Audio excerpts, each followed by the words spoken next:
Сәлем, қайырлы күн достар. Бүгін сіздермен дәмі өте ерекше болып шығатын осылай дімләма тамағын жасалу жолымен бөлісетін боламын. Егер рецепт қызық болса, видеом пайдалы болса, рецепті жоғалтылмас үшін каналыма алдымен подписаться жасап, қоңырша белгісін басып қойды ұмытпаңыздар. Алдымен қазанымызға сұйық майымызды құйып, оның үстіне ұсақтап туралған еттеріміздің барлығын дәл видеодағыдай етіп салып шығатын боламыз.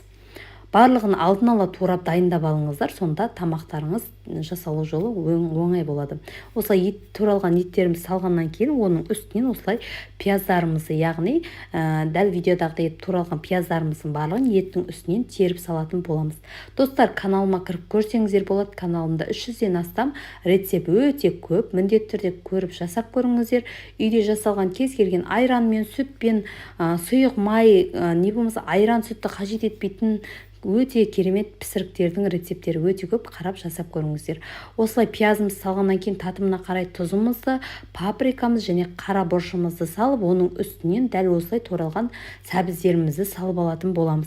Достар, керекті заттардың барлығын осы видеоның төменгі жағында описание бөліміне жазып қалдыратын болам, сол жерден қарап жасап көрсеңіздер болады. Осылай 3-4 тіше туралған чесноктарымызды бетінен салып жібереміз. Содан кейін алдын ала туралған картоптарымызды салатын боламыз. Картоптарымыз бен сәбізімізді бірдей етіп турайтын боламыз.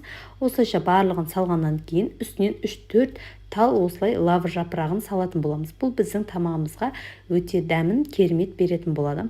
Осылайша лавр жапырақтарын салғаннан кейін үстінен қызыл және көк болгар бұрыштарымызды дәл осылай турап саласыздар.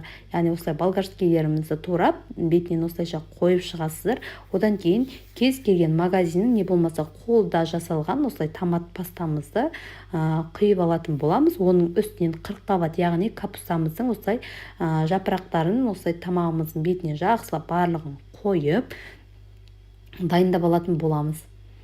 Достар, каналымда рецепттерді міндетті түрде қарап көріңіздер. Дәл осы рецептпен сіздер де дімләма тамағын жасап көріңіздер. Дәмі өте керемет болады. Енді қақпағын жауып отқа қойып 1-1,5 сағат пісіріп алатын боламыз. Ешқандай су құймаймыз. Тамағымыздың өзінің суы бөлініп шығатын болады. Осылай бірінші бетіне легенімізге сүзіп алатын боламыз. 40 қабат, яғни капуста жапырақтарын қойып, оның үстінен дәл осылай дімләмамыздың қалған тамақтарын сүзіп, отбасыларыңызға, қонақтарыңызға ұсына берсеңіздер болады. Егер де сіздерге рецепт пайдалы болған болса, қызық болса, міндетті түрде каналыма подписаться жасап, қоңырша белгісін басып қойды ұмытпаңыздар. Және өз қалауларыңыз бойынша осылай укроптарды бетіне сеуіп, отбасыларыңызға, қонақтарыңызға ұсынсаңыздар болады. Егер рецепт сіздерге ұнаған болса, лайк басып, комментария жазып, өз ойларыңызды қалдырыңыздар. Сіздермен бірге болған Алмагүл.